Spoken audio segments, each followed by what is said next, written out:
Welcome to the Smiles Are Wild channel, brought to you by Pediatric Dental Associates and Orthodontics. My name is Amy Morgan. We will be bringing you fun and educational videos weekly to help you take better care of your child's oral health care needs at home and on the go. Make sure to subscribe and turn on notifications to see all of our new videos. And remember, it doesn't really matter how you take care of your teeth as long as you take care of them from the beginning. So today we're going to discuss several ways to help you develop great dental habits for your children that are ages 3 to 6. Developing good dental habits actually starts at home. It's kind of like one of those things when with teaching and getting your child to learn. The best way they always say to get them to learn and to do well in school is to make sure that you're reading at home and things like that. So we can't just pass it all off to the teacher, just as if we're not going to pass it all off to the dentist to do all the work for us, okay? So at this age, and the stage that we're at as far as teething and all that kind of stuff, your child should no longer be using a bottle. And they should also be trying to break any thumb sucking or finger sucking habits.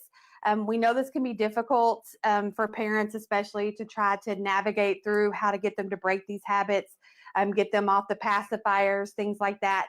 If this is something that as a parent you're struggling with, talk to us when you're in the office or make some comments, here, and we'll get to you and we'll try to figure out the best way that we can to help you tackle those, because there are several different ways that we can do that, and that should be coming up in an upcoming live for you, okay?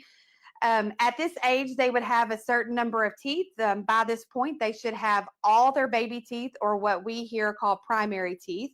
They may start to receive their 6-year molars, which are the first of the permanent teeth, before their 6th birthday, but you will notice that they should start losing their lower teeth prior to that. So their lower front teeth are going to be the ones that they lose or shed first.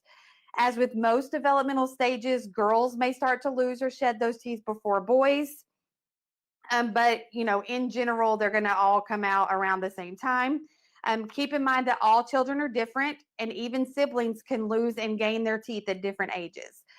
The one thing we do want you to remember, though, is that the sequence of the eruption does not change, but the age at which the child receives or loses them can vary. So they're going to come in pretty much in the same sequence. So front teeth, 6-year molars around that age, in that order, but they just may be getting them at a different age, okay?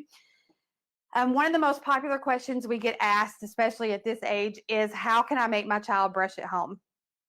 Brushing at home twice a day for 2 minutes is imperative to a healthy mouth for you and your children. You will need to make sure you are taking an active role in their daily brushing. So it's one of those things where sometimes as parents, we just kind of send them off and just say, go brush your teeth.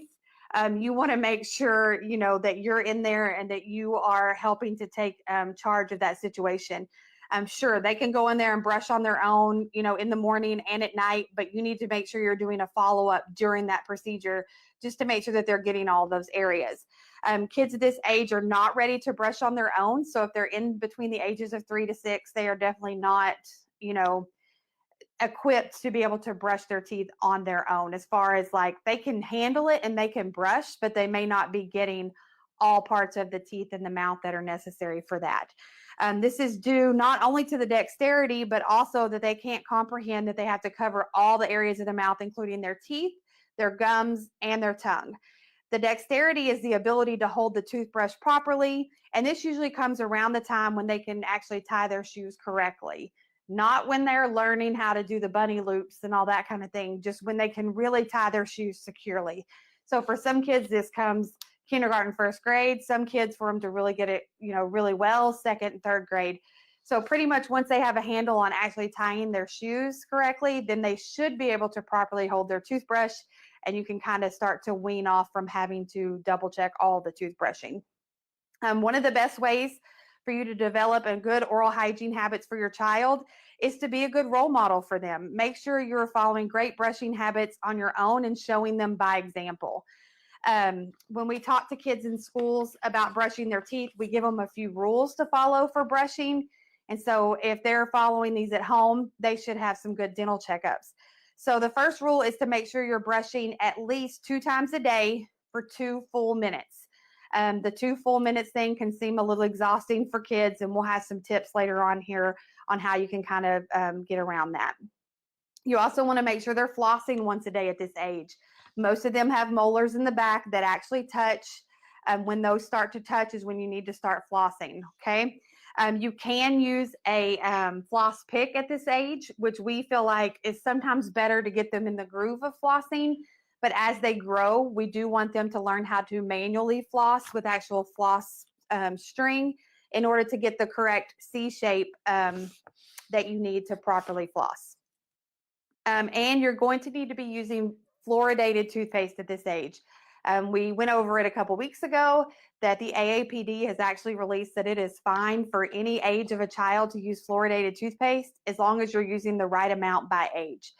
So we'll go over it real quick. The 0 to 2, they're only going to need a smear of that fluoridated toothpaste. But at this age, between ages 3 and 6, they're only going to need a pea-sized amount. We were joking earlier, me and some friends talking about this, coworkers talking about this, and it's not like you see on the commercial where they have the cute little swirl or the little swoosh of toothpaste. Like, that's way too much toothpaste.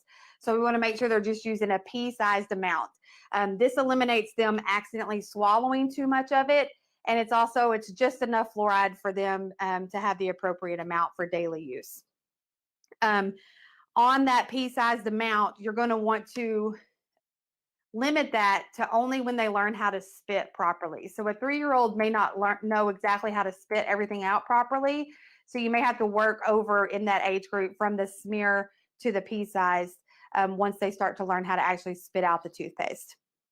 And there are a few tricks that you can try to help them actually enjoy the process. So one of them is let them pick out their own toothbrush and toothpaste. We talk about this a lot in all of our informational videos and stuff, is that letting them pick out their toothbrush is really cool, and they're going to like the superheroes and the Barbie and the princess, but you have to make sure that it is age appropriate. And most every toothbrush sold in stores and most that we give out here in the office have the correct age on the top of them. So some of them go from ages 4 months to 24 months, and then 2 to 4, and then 5 to 7. So in this age range of 3 to 6, you're actually going to cross over 2 different sizes of toothbrushes. And the reason that there's different sizes is because there's a different size head on each toothbrush. So if you'll notice, your child's toothbrush has a smaller head on it than your adult toothbrush.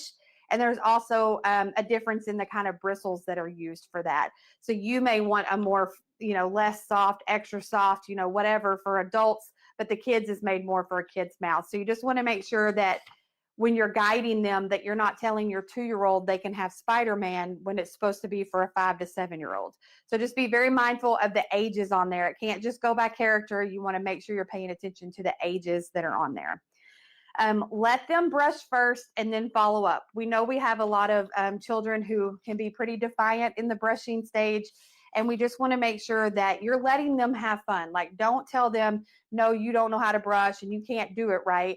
You make it a game. You let them do it first, then you say, okay, you get a turn and then I get a turn. And that's when it's your turn, is when you're really going to get in those back areas and behind the anterior teeth on the top and the bottom, and also make sure that they're getting between their teeth with the floss. So do give them their chance to learn, because that's how they're going to learn how to hold the toothbrush and things like that, and guide them in that process. Like, okay, well, you need to hold your toothbrush this way to get this area. And the more you teach them, the better they'll get, okay? I said it a little bit earlier, flossing with floss picks is okay at this stage, but manual flossing is better for getting the right motion to create the C shape around the tooth that is needed. So at this age, they're not going to really be able to twist the floss correctly around their fingers and then hold it to be able to actually floss by themselves. You should be able to do that for them. But if they're wanting to try it and, they're wanting to floss and you're getting them to floss, a floss pick is fine. Like, just starting that routine with them is really good for them to get started and learning how to do that. Also, when brushing, especially as they get older and into that more teachable age of like kindergarten, first grade, show them in the mirror where you're brushing that they're missing. Show them how to get back behind their front teeth on the top and the bottom, how to turn the toothbrush the correct way. Because most of them try to go side to side on everything instead of realizing they can turn the toothbrush vertically and brush behind their front teeth on the top and the bottom. Also want to make sure they're getting the very back of their teeth as well. They tend to just kind of stay on the top of their teeth is all they really do at this age. So you want to make sure they're getting the top and the sides on the front and the sides on the back, and doing a motion around their gum line as well. Let's see what else we have here. Number 5 on our tips is to find a fun song that they like to help pass the time. So if they're really into the shark song, Baby Shark, let them brush their teeth to that. Just make sure they're doing it for 2 minutes. Also reward good brushing behavior. If they're, you want to keep a chart or something like that, take them to the store, buy them a book. We really encourage, for you to reward that good behavior. And there's also 2 things that can help. There's timers. There's different kinds of timers. So there are 2 or 3 different ones. There's an app called the Disney Magic Timer that's put out by Crest Oral-B. And so that's going to kind of coincide with the characters that we provide here in our office. But there's an actual app, and I think it's available on Apple and Android. So I'll put the link to that in the comments, and you can download that, and it kind of does like a chart thing for you, but it also gives them fun things to do and fun things to play with while they're brushing their teeth. And you can get like a mirror mount, put the phone or the iPad on it and mount it to your mirror, and then they can do that while they're brushing, and that will help to pass the time and ensure that they're doing that for 2 minutes. The other thing you can use are like cook timers that you just like manually punch and make it like 2 minutes. There's also sand timers that we do have in our office. And it's a 2-minute timer with the sand. When the sand's to the bottom, they can stop. At this stage, your child should be seeing a dentist 2 times per year for checkups. We go by the AAPD guidelines that we want to start seeing your child at age 1. But if your child is age 4 right now and you've never brought them to the dentist, now's the perfect time to do it. Go ahead and get them in. Don't put it off any longer, but go ahead and get them into a dentist. And if you don't choose us as a dentist, we just want you to make sure you're finding a dental home in our area so that you can get them taken care of. And there's a couple of reasons, for that. Some examples I can give are, just this weekend, we had a couple of after hours phone calls that came in, and they were 1 year old, a little over 1, not quite 2, and they were not established as patients. And so just by, the rules that we have within our practice, we cannot treat or give advice to children and parents who are not our patients, established patients, as far as after hours. So getting them established at age 1 also allows you to be able to deal with any dental emergencies as well, so along with just starting to develop some good, healthy oral care habits. When they do visit the dentist at this age, there's a few things you should expect from your dentist. Number 1 is we're going to take x-rays. We try to use a smaller sensor to help get those pictures in smaller mouths. They're not available at each location at every appointment, but we do try to use some child-sized sensors when we can. Our sensors are small anyway, and so they're made to fit into a smaller mouth. We do digital x-rays here. So it's super easy, and then it's really fun because they can actually see their x-ray up on the screen as soon as it's taken. So we try to kind of play that and let them know, like, hey, we're going to get to see a picture of your teeth, and now you can see what they look like. So we do try to play that up a little bit. They'll also receive a cleaning and some oral hygiene instructions. So just like I'm kind of going over like what kind of toothbrush you should be using and some hints and things like that, your assistant that's helping you on that day and or the dentist should also be providing some tips and tricks and hints for you to use at home to make sure that they're brushing properly. The dentist will do an exam to look for cavities, any oral injuries, and any other additional problems. If there are cavities present or maybe the start of cavities and things like that, they'll talk to you about that, and they'll discuss any treatment recommendations. And then you will also get a fluoride application. All these things do happen in the course of one dental visit. There are several different treatment options that can be presented, and normally the dentist will go over, they'll have a recommended treatment, and then, they'll talk to you about it, and they'll kind of go over some other options if that's necessary. Again, at this age, you're really just starting to develop those habits. We don't expect perfect brushers at ages 3 to 6.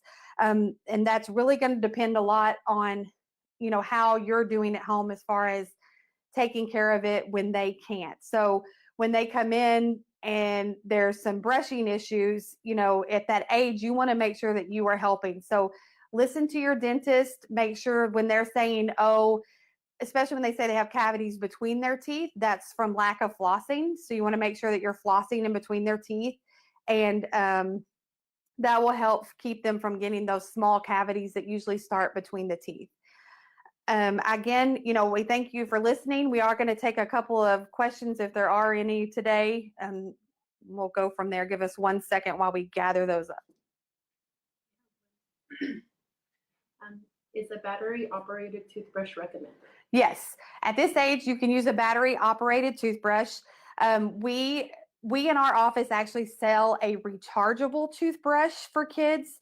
It's about $25, and it comes with the toothbrush, a toothbrush head, some mouthwash, and some toothpaste for sure. Some of them come with floss picks.